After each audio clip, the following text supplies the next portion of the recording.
Pronto.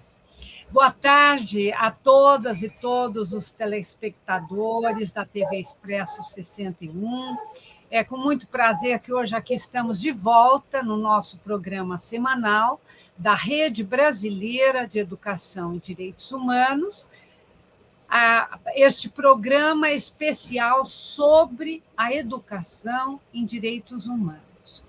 E hoje nós temos aqui a nossa querida convidada, Francisca Rodrigues de Oliveira Pini, que é assistente social e trabalhou inicialmente, a partir de 96, como educadora popular em núcleo de trabalhos comunitários da PUC de São Paulo, e também foi conselheira do Conselho Municipal dos Direitos da Criança e do Adolescente de São Paulo, neste período de 96 a 98, e a partir de 2002, 2004, ela teve um importante trabalho na formação da Guarda Civil Metropolitana de São Paulo, contribuindo para a disciplina dos direitos humanos. E, a partir de 2002, deste ano, ela se torna, então, professora de ensino superior, inicialmente em instituição privada, e hoje ela é professora do curso de serviço social e da pós-graduação em serviço social e políticas públicas da Universidade Federal de São Paulo, campus da Baixada Santista. E lá ela coordena um importante trabalho, que é o projeto Vozes das Crianças, Adolescentes e Jovens, a Educação em Direitos Humanos.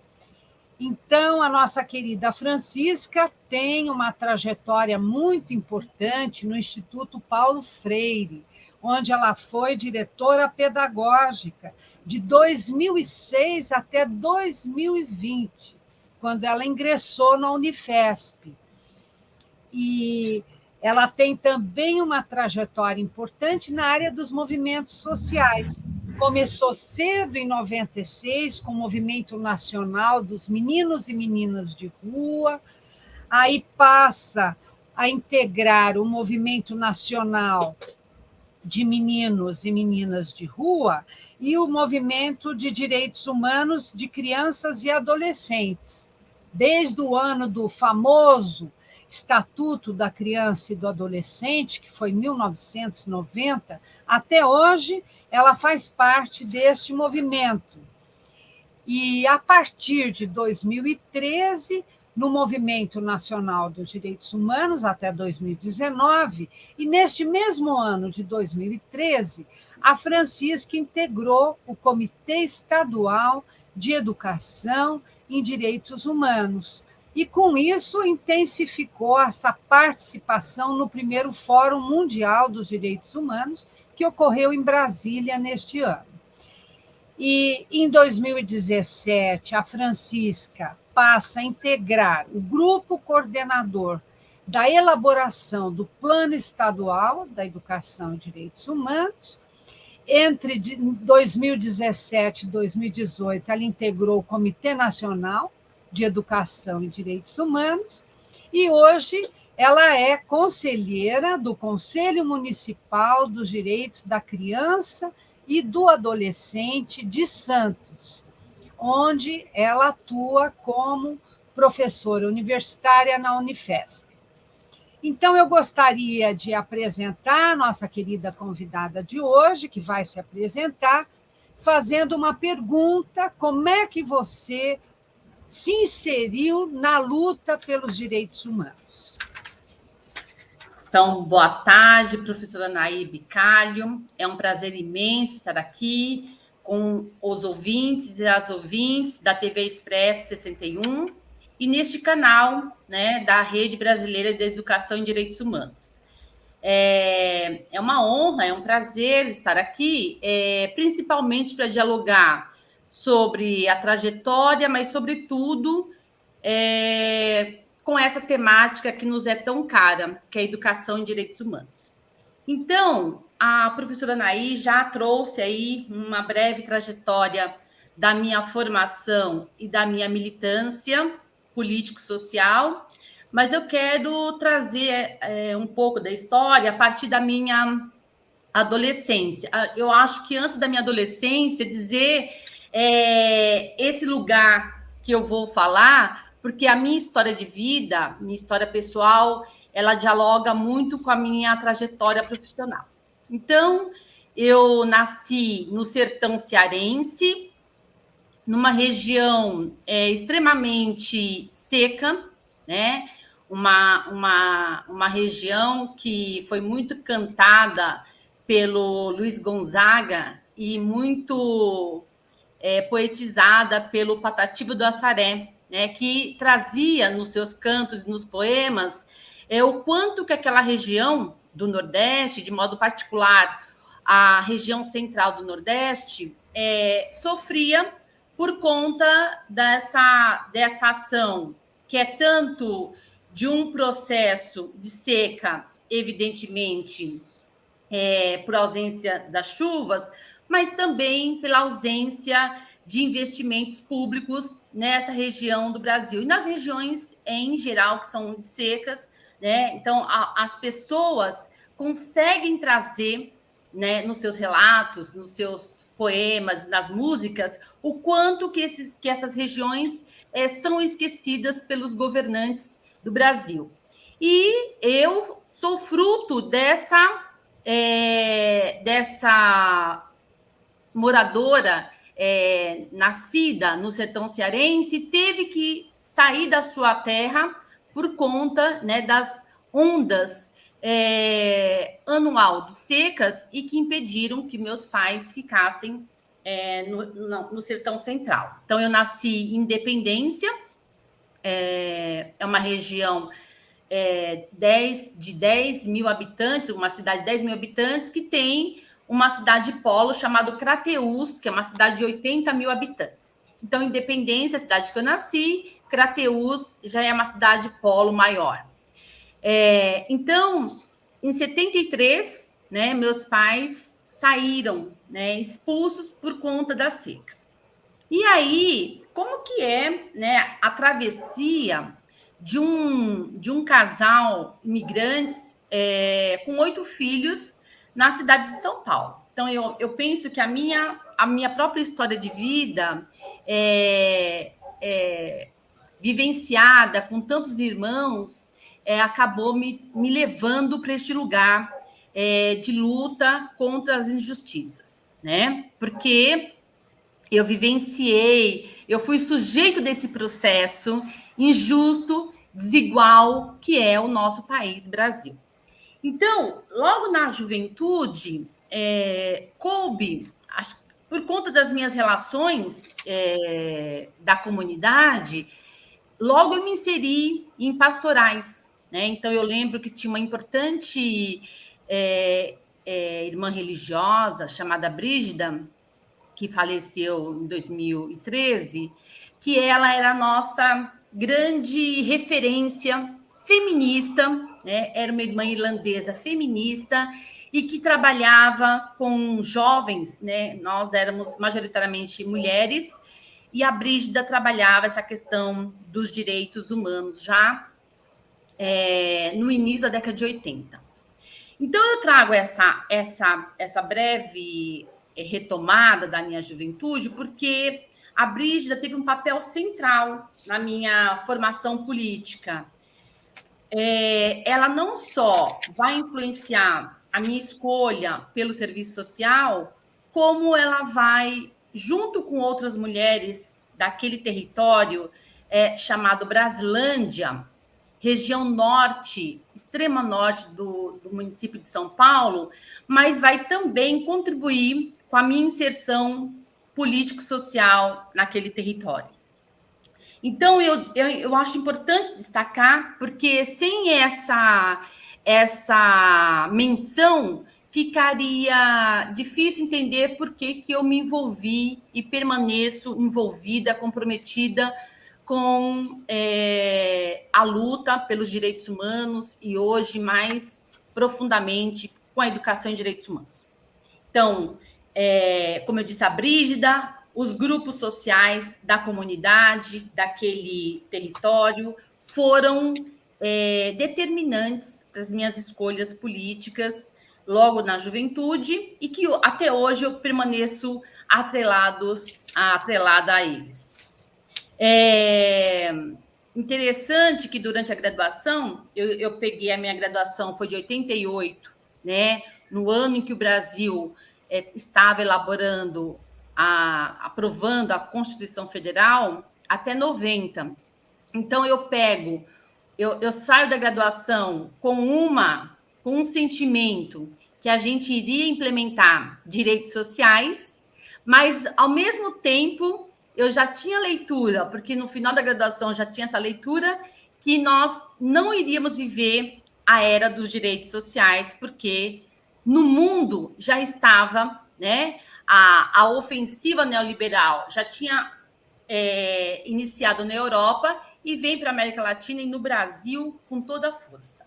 Então, a década de 90, para mim, profissionalmente falando, ela foi muito difícil. Primeiro, que a gente se encontrou com o Brasil, que ganhou, conquistou, do ponto de vista da Constituição Federal, todos os direitos sociais, e do ponto de vista da sua materialidade, nós vamos lidar com o não direito.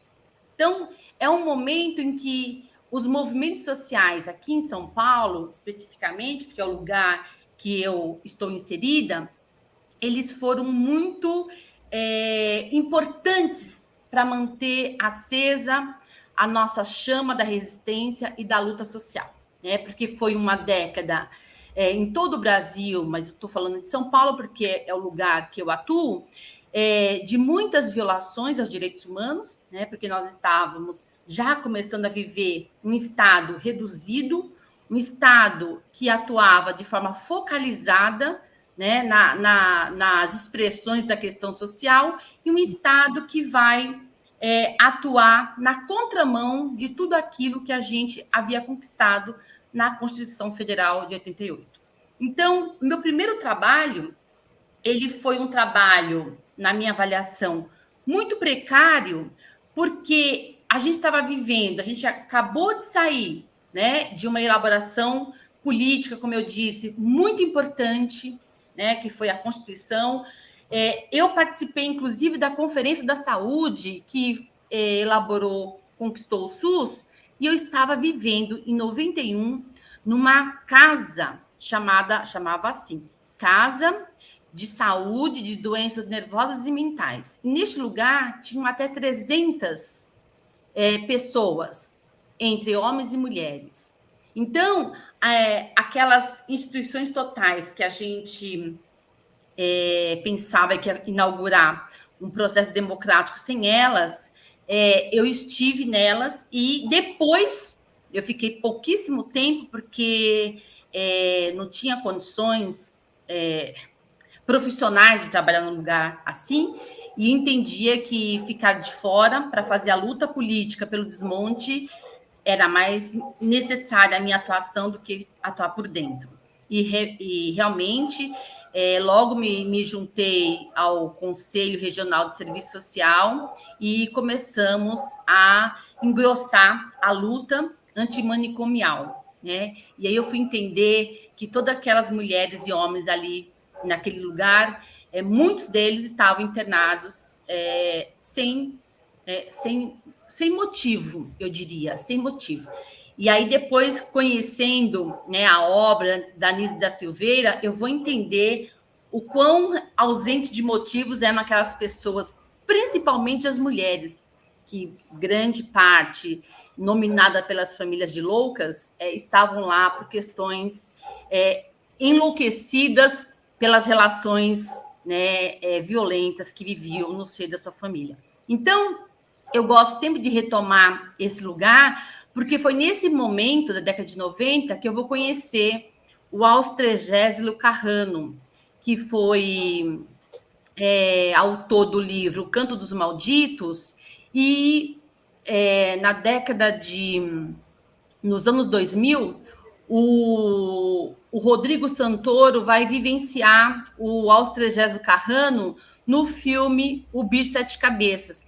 E ele vai trazer à tona tudo aquilo que eu vivenciei como assistente social em 91, nessa casa de doenças nervosas e mentais. Então, para mim, o filme não só traz um testemunho e um chute no estômago, né, da sociedade brasileira, que coloca as pessoas nesses lugares, colocava, então a nossa luta é para que nunca mais existam esse tipo de serviços ao nível da saúde mental, mas também ele faz uma denúncia, né? E eu tive o prazer de levar o Austregésio Carrano em 2003 na faculdade Mauá, que eu trabalhava, eu era coordenadora de curso, e eu levei para conversar com os estudantes, né?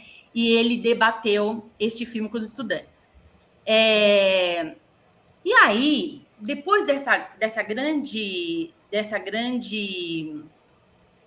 conhecimento dessa política pública de saúde mental, eu vou entrar na FEBEM, na antiga FEBEM, né? Fundação Estadual do Bem-Estar do Menor.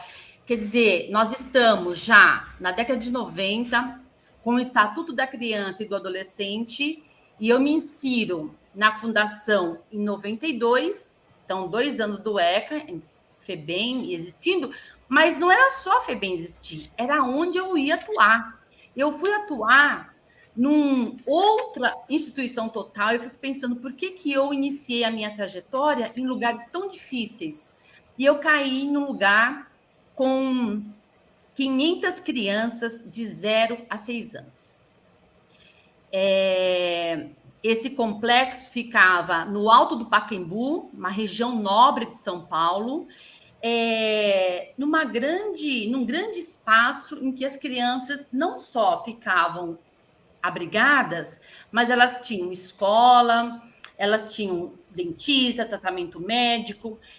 Eu falava assim, mas como as crianças não vivenciam a vida da cidade? Como que elas podem ficar aqui num lugar que oferece a elas, dá uma ideia que oferece a elas tudo que um ser humano precisa, mas elas não tinham acesso à cidade, elas não tinham acesso à vivência cultural da cidade.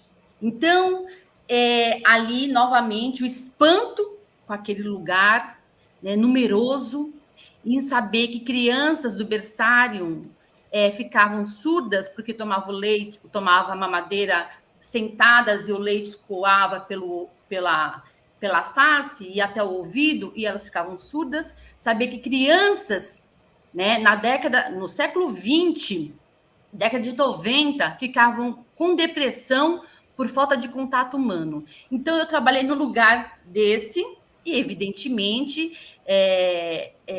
logo eu me juntei ao sindicato para a gente se juntar, se fortalecer ao nível do movimento social, da universidade, porque a PUC, a Universidade Católica de São Paulo, já era muito presente nas lutas sociais, como sempre foi, e a PUC sempre esteve nesses processos de debater e pensar como a gente ressignifica esses espaços no ponto de vista de desmontá-lo e tornar algo que seja mais próximo do Estatuto da Criança e do Adolescente. Só em 96 que essa fundação, que esse complexo da Fundação do Bem-Estar do Menor foi desmontado, né? Fruto de muitas lutas, muitas articulações, universidade, parlamentares de extrema esquerda, enfim, os comprometidos com a justiça e com os direitos humanos para a gente desmontar e trabalhar de acordo com o que o Estatuto da Criança e do Adolescente preconizava, que era pequenas unidades, como prevê o ECA. Então, Nair, para você ver essas duas uma trajetória longa e muito importante, né, de vivência com situações de muito sofrimento, não é? Sim. E essa minha entrada, essa minha passagem, que não foi tão curta, 3 anos, mas essa passagem, ela consolida a minha presença não só na pesquisa, mas como na militância política, no campo dos direitos humanos de criança e adolescente. Então, depois dessa experiência, eu nunca mais fui a mesma e só consolidou em mim algo que eu já vivia com espanto, e depois dessa passagem eu percebi que eu não poderia sair desse lugar, porque esse lugar ainda me daria muitos testemunhos de violações que eu deveria estar muito presente para, junto com outras pessoas, construir algo que colocasse as crianças e os jovens desse país distantes dessas violações, né? Como todos sabem, do Brasil, o estado de São Paulo foi o último estado a criar a Defensoria Pública do estado de São Paulo e o último estado também a ressignificar a sua fundação do bem-estar do menor, né? Porque com o encerramento não, a derrubada do regime civil-militar, o Estado brasileiro vai ressignificar, então a Fundação Nacional do Bem-Estar do Menor ela vai ser totalmente fechada, né? E outro marco legal que dialogue com os direitos da criança e do adolescente vão ocupar o espaço em nível nacional, mas ao nível dos estados, São Paulo permaneceu com essa fundação até 2005.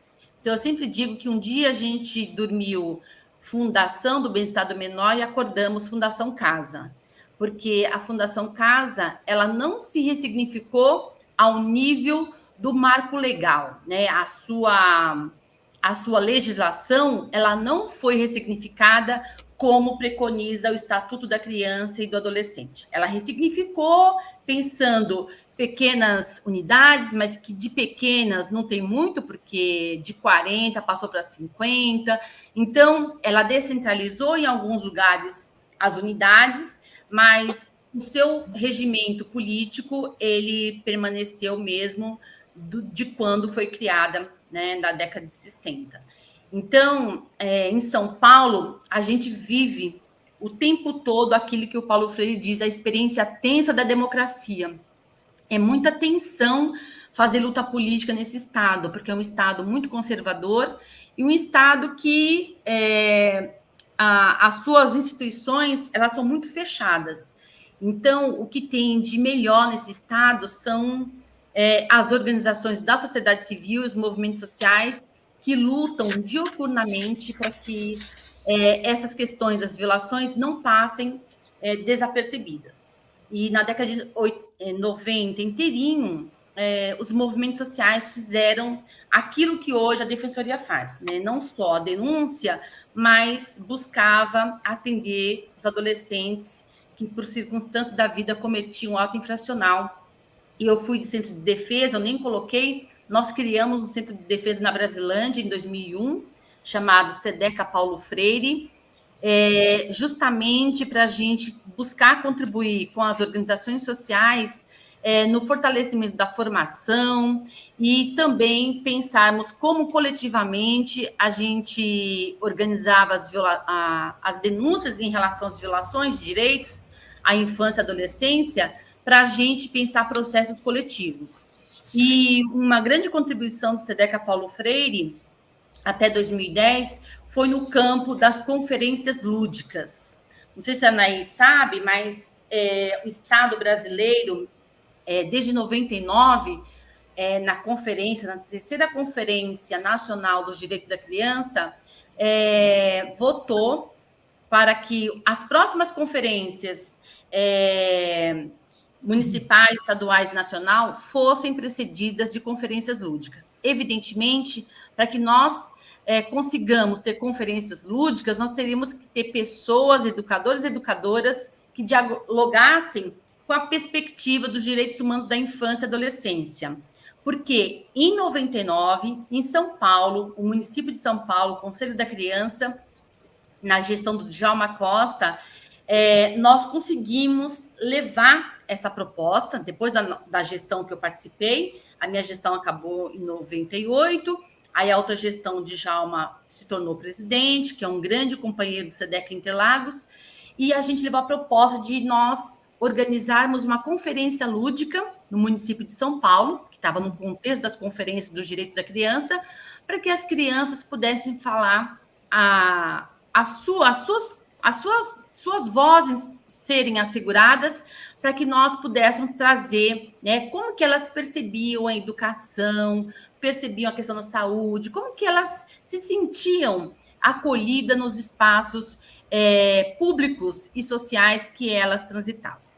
E essa conferência reuniu 1.000 crianças no Centro Cultural Vergueiro de São Paulo, né? E nós estivemos à frente, e neste momento eu já estava no Núcleo de Trabalhos Comunitários da PUC São Paulo, com a professora Estela Graciani, uma grande educadora, pedagoga, foi professora da PUC, e atuou até a sua aposentadoria recentemente. E a Estela, conosco, organizou todo o processo metodológico da conferência lúdica, e nós levamos as crianças para o Centro Cultural Vergueiro. Para alguma delas, era a primeira vez que pisavam, né, num lugar lindo, maravilhoso, como o Centro Cultural Vergueiro, porque esse tipo de participação não estava no horizonte das crianças. Então, a gente foi percebendo o quanto que nós, adultos, negávamos às infâncias delas serem elas mesmas. O quanto que a visão adultocêntrica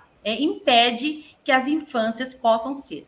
E as infâncias das classes populares, mais ainda, né? E aí, nós conseguimos participar da conferência municipal, fomos para a estadual, e esse processo participativo com as infâncias não foi isento de tensões, porque alguns adultos entendiam que as infâncias não tinham condições de participar com os adultos de conferência.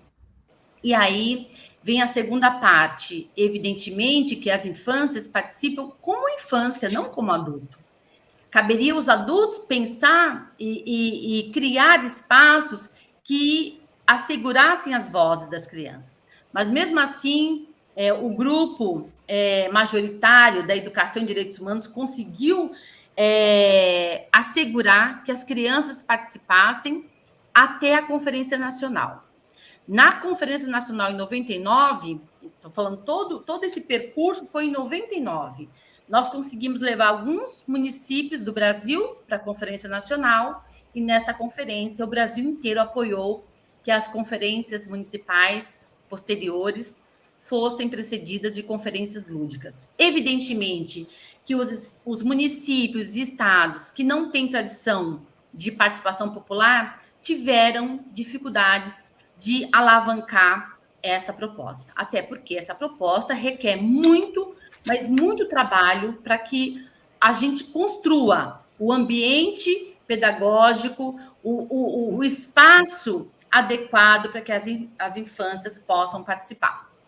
Então, Francisca, eu queria agora te perguntar, esses espaços que você foi ocupando, né, na sua trajetória profissional muito militante em prol dos direitos humanos, especialmente de crianças e adolescentes, como é que esses espaços profissionais dos quais você participou contribuíram para levar à frente essa agenda da educação e direitos humanos? Bom, todos os espaços, com exceção da saúde mental, início da década de 90, a FEBEM, que não tinha essa entrada dessa agenda da educação em direitos humanos, naquele tempo histórico, né? Eu não sei nos dias de hoje, mas naquele tempo histórico não tinha. Depois que eu me inseri no Núcleo de Trabalhos Comunitários da PUC São Paulo, essa agenda da educação em direitos humanos, ela passa a ser presente como uma agenda teórico-metodológica na minha vida, porque Paulo Freire vai entrar com muita consistência. Então, a Estela Graciani, ela doutora em educação pela USP, professora da PUC, ela muito amiga do Paulo Freire, do Moacir Gadotti, que depois eu vou trabalhar no Instituto Paulo Freire, tinham na sua na gênese do trabalho essa base de fundamentação. Então, esses espaços eram espaços férteis de discussões como essas. Então, essas ideias afloravam e tinham muita facilidade de permeabilidade nos espaços, porque essas pessoas também estavam junto na luta. E eu só estou citando essas pessoas, mas elas não foram as únicas, né? Como eu disse, em São Paulo, o que tem de mais bonito de ver são as lutas sociais dos movimentos e de algumas organizações de esquerda. Então, isso é muito forte em São Paulo. Então, quando uma agenda dessa vem para um espaço público, como o Conselho Municipal dos Direitos da Criança, é muito fácil ser abraçada, porque as pessoas sabem, olha, bom, Estela Graciane está aqui, estamos juntos, Djalma está aqui, estamos juntos. Então, essas pessoas, elas carregavam na sua corporeidade, como diria Paulo Freire, essa coerência entre o pensar e o agir. Então, era muito tranquilo, né, nesses espaços, essas agendas passarem. Então, quando a Estela propôs, no âmbito do conselho, vamos pensar uma conferência, então não faltaram mãos. Então, eu lembro do Djalma, Renatinho, a Isis Longo, enfim, Valdênia Paulino, do Sedeca Sapopemba, o André Alcântara, infinitas pessoas que abraçaram a proposta e nós fomos pensar metodologicamente como materializar essa conferência. Essa foi uma das, mas depois dessa, São Paulo capital sempre passou a colocar na agenda política, a cada 2 anos, conferências lúdicas dos direitos humanos de criança e adolescente. Que interessante, não é? E você também traz essa contribuição que vem dessa tua trajetória de crianças e adolescentes para a elaboração da política pública estadual da educação e direitos humanos, né? Como é que foi esse processo, Francisca? Esse processo, nós sempre trabalhamos em rede. Eu já estava no Instituto Paulo Freire. O Instituto Paulo Freire nasceu, foi criado em 91, que este ano completa 30 anos, junto com o professor Paulo Freire, Moacir Gadotti, Francisco Gutierrez, da Costa Rica, Carlos Alberto Torres, Osmar Fávero, enfim, Ângela Antunes, muitas mãos criaram o Instituto Paulo Freire. E desde o seu nascimento, Paulo Freire colocou como princípio que o Instituto deveria sempre articular as redes dos movimentos sociais, trabalhar com a documentação e com formação. Então, esse tripé percorreu a história do Instituto Paulo Freire. Quando eu me insiro no Instituto, eu já trago na história esse debate profundo da educação em direitos humanos com as infâncias. E o Instituto fazia muitas formações com redes municipais de ensino. E eu lembro que uma das redes municipais de ensino, a rede de Osasco, o Instituto não só assessorou toda a rede, que mais de 2.500 professores da rede pública municipal de Osasco, como trabalhou na formação do grupo de estudantes e familiares. Eu lembro de uma sistematização que eu fiz com a secretária Mazefa Varão. Nós sistematizamos os 5 anos que o Instituto ficou em Osasco, entre várias publicações, porque o Instituto trabalha tudo o que faz, depois sistematiza. Nós sistematizamos num livro intitulado Conferências Lúdicas no município de Osasco. Então, eu e a professora Mazefa Varão, que era a secretária de Educação à época, nós sistematizamos esse percurso que a Secretaria Municipal de Educação de Osasco promoveu com a rede de ensino. Aí eu ficava pensando, gente, que coisa mais... Eu pensava e acreditava que era possível todos os gestores públicos municipais do Brasil atuarem como a Mazé atuava. Porque a Mazé não só pensava a formação docente, mas queria perceber e ver como que as crianças... E aí as crianças tinha creche, pré-escola e ensino fundamental, se envolveu nesse debate. E quando as conferências lúdicas passaram a ser parte da agenda da educação de Osasco, eu percebi que era possível uma gestão pública comprometida com a agenda dos direitos humanos trabalhar desde a infância a experiência da democracia. Então, a experiência de Osasco me demonstrou quanto que era possível nós avançarmos na agenda da política pública no campo da educação e direitos humanos. Então, eu estou falando de 2007 a 2012, né?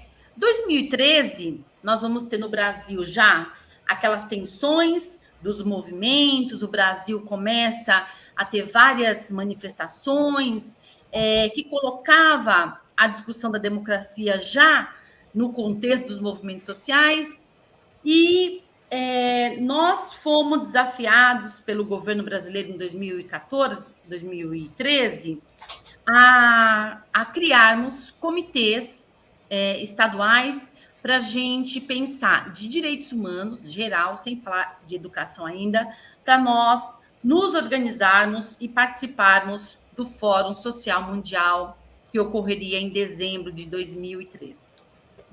E naquele momento, em São Paulo, nós conseguimos nos organizarmos. Então, a nossa sede, o nosso petit comitê, era no Centro Gaspar Garcia de Direitos Humanos. E aí foi o Movimento Nacional de Direitos Humanos, Centro Gaspar, Instituto Paulo Freire, Ação Educativa, muitas organizações discutindo qual seria a bandeira ou as bandeiras que São Paulo levaria para o Fórum Mundial de Educação e Direitos Humanos. Aí nós elegemos a Educação e Direitos Humanos, a gente lançou uma campanha no Fórum Mundial de Educação. Promova a consciência com a educação popular em direitos humanos. Nós levamos a discussão do genocídio da população negra, levamos a discussão contra o rebaixamento da maioridade penal e contra o encarceramento em massa. Então, nós criamos uma agenda, fizemos uma coxa de retalho de mais de 30 metros e nós pintamos as violações que ocorrem no Estado e que direitos nós queremos para o Estado brasileiro.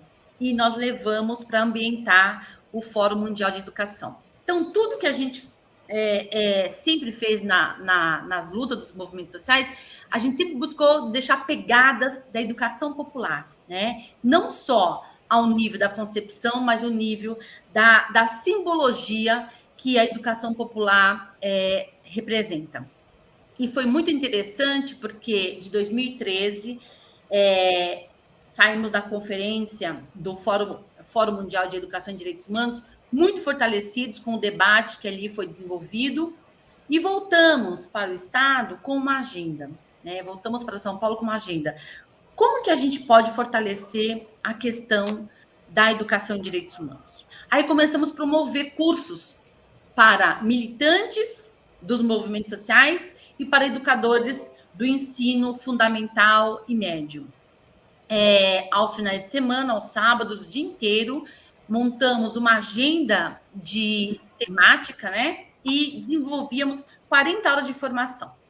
Depois desses cursos, que foi de 2014 a 2015, aparece em 2015 a agenda das conferências dos direitos humanos. Em São Paulo, novamente, nós vamos contribuir em São Paulo. No Estado, contribuímos e ainda fizemos uma conferência livre dos direitos humanos. Quando eu falo a gente, eu estou falando sempre do Instituto Paulo Freire, porque neste período eu estava no Instituto Paulo Freire e sem esse abraço institucional do Instituto Paulo Freire, nada disso seria possível, porque sozinho a gente jamais faria qualquer coisa. Então, quando eu falo aqui, eu estava lá, então Instituto Paulo Freire, estava lá desenvolvendo isso, porque o Instituto eram muitas pessoas em atuação.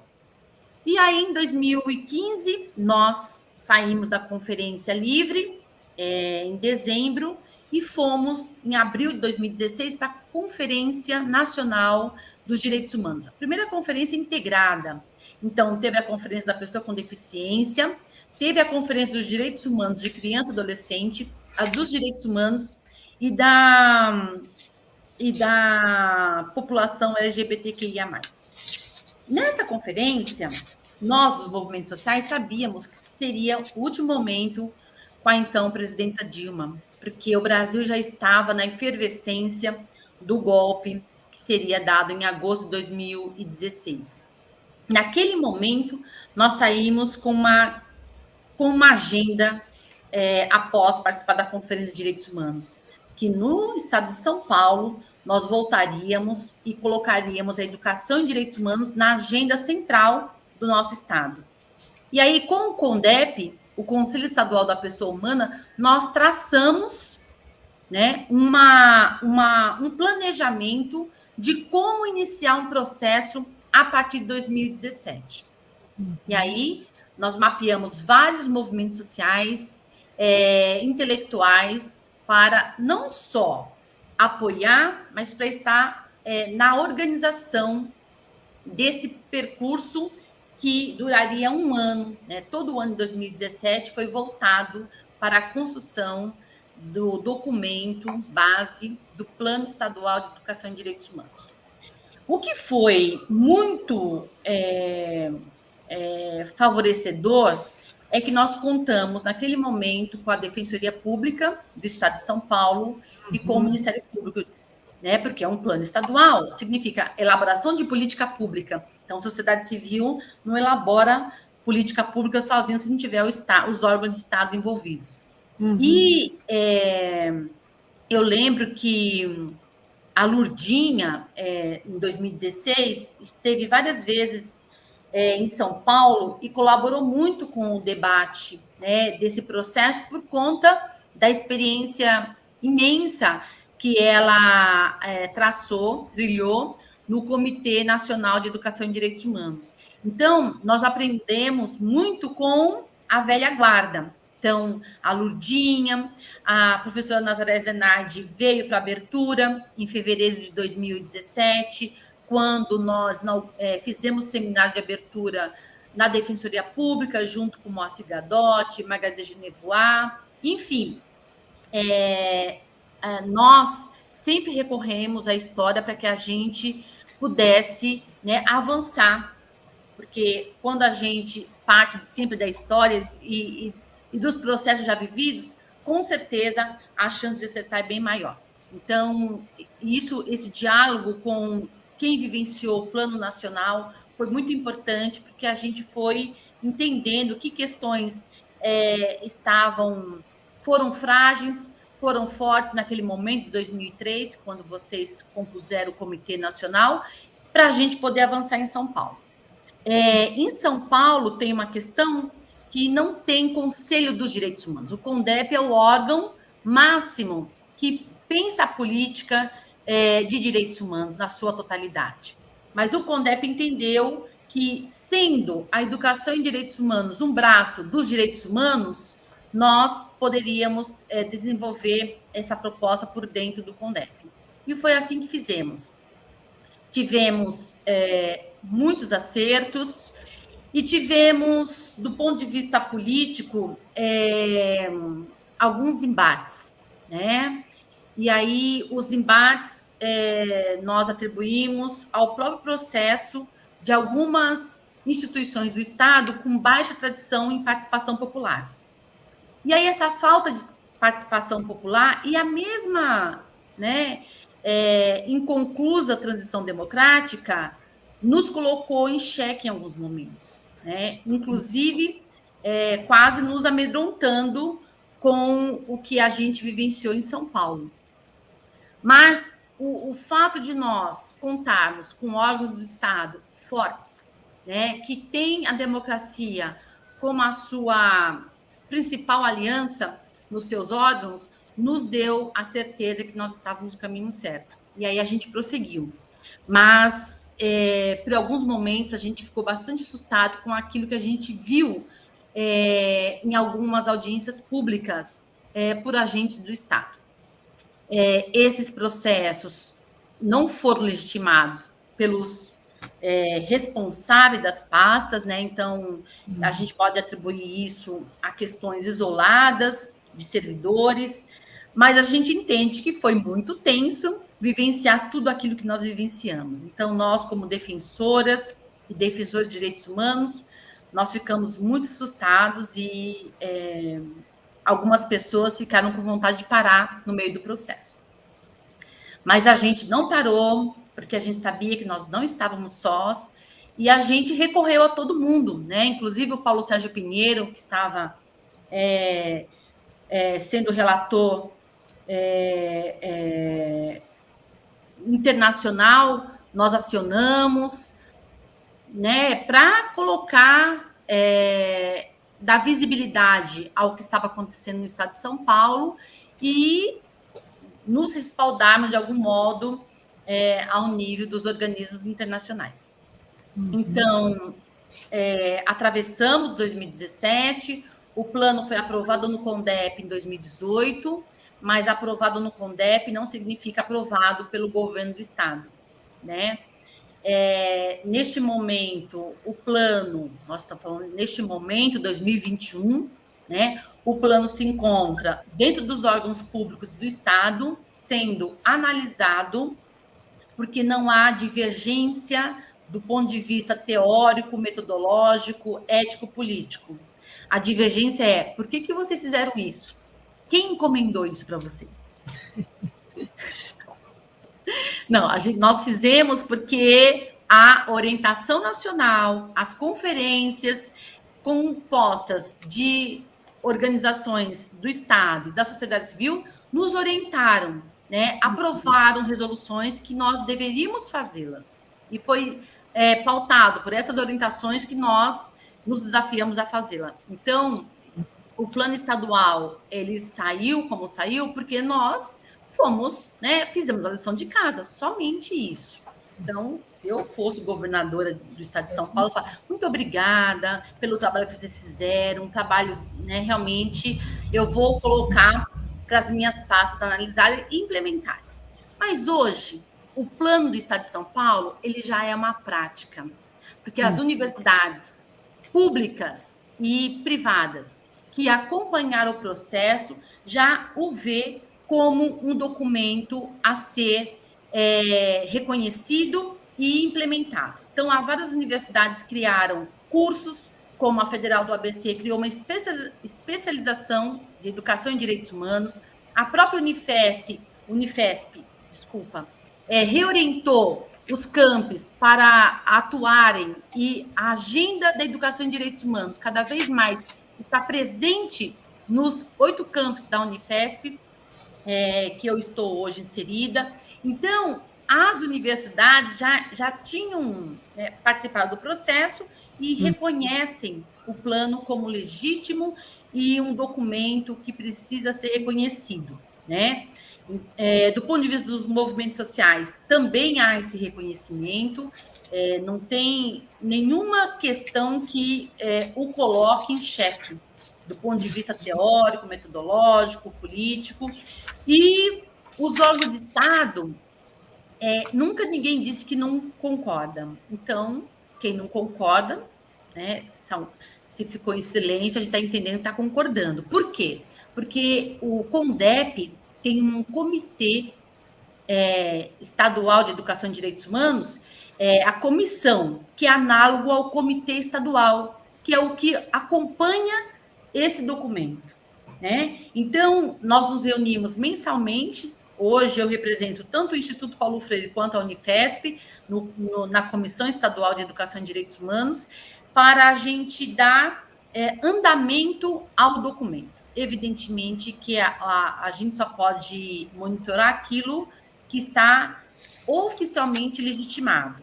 Então, enquanto o Estado não avança na legitimação, que é por meio do Diário Oficial, a gente vai construindo ações. Fizemos uma ação em 2018, um seminário que mapeou o estado da arte, da educação e direitos humanos dentro dos órgãos públicos do estado de São Paulo.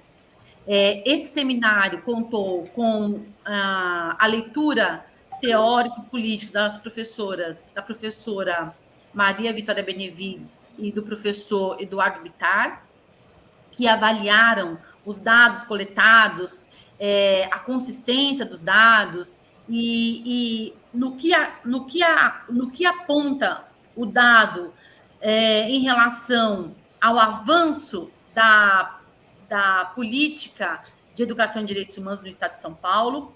O município de São Paulo é o único município que até agora tem um plano municipal de educação e direitos humanos, que o próprio Eduardo Bittar, quando esteve na Secretaria Municipal, coordenou a elaboração do plano. Então, nós somos um estado gigante que precisa avançar muito na política de educação e direitos humanos. Em 2019, fizemos um seminário que buscou trazer experiências da sociedade civil e do Estado no campo da educação e direitos humanos, mais um momento em que a gente coloca visibilidade dessa agenda no Estado, e este ano, 2021, nós faremos um ciclo de debates, né, com 4 eixos do plano, com experiências e relatos dos órgãos de Estado e da sociedade civil. Então, ao nível da política pública em São Paulo, ela se encontra, né, desse modo, com muitas organizações envolvidas nessa comissão estadual, fortalecendo o CONDEP, que é o órgão máximo que nós temos no campo dos direitos humanos em São Paulo, para ver se o Estado avança na agenda da educação e direitos humanos. Muito bem, Francisca, que bom esse relato, é tão animador, né? Ver como a sua participação foi tão ativa, né? Muito presente para construir essa frente programática da educação e direitos humanos no município de São Paulo e no estado de São Paulo, né? E pelo que eu entendi, é o município, é o plano municipal que deu condições, não é, para que se pudesse formular o plano estadual de educação e direitos humanos aí em São Paulo, e com certeza esta ação, né, muito presente das universidades públicas, junto com a sociedade civil organizada, é que vai garantir a retomada dessa política pública de educação e direitos humanos no estado de São Paulo. Então, muito obrigada por esta sua apresentação tão brilhante dessa trajetória de uma nordestina que se tornou paulistana e que traz as suas raízes bem claras e muito lúcida de que, se não fosse esse passado, este presente de hoje também não existiria, não é? Com certeza. Então, agradeço aqui a presença da professora Francisca Rodrigues de Oliveira Pini, da nossa Unifesp da Baixada Santista, e espero que a gente possa continuar esse nosso trabalho na rede brasileira, né, Francisca? Nós duas somos membros da Comissão Nacional da Rede Brasileira de Educação em Direitos Humanos. Então, parabéns, viu, por todo esse trabalho que combinou muitos anos da sua vida com muito sucesso. E eu deixo você agora para se despedir, me despeço também de todos os telespectadores e telespectadoras da TV Expresso 61. Até a próxima semana com o nosso próximo convidado. Bom, eu agradeço também, professora Nair, pela conversa, pelo diálogo, aos ouvintes da TV Expresso 61. Espero ter contribuído com a minha trajetória, a minha participação coletiva no campo da educação e direitos humanos, e me coloco à disposição para outros diálogos. Tá ótimo. Muito obrigada, então. E até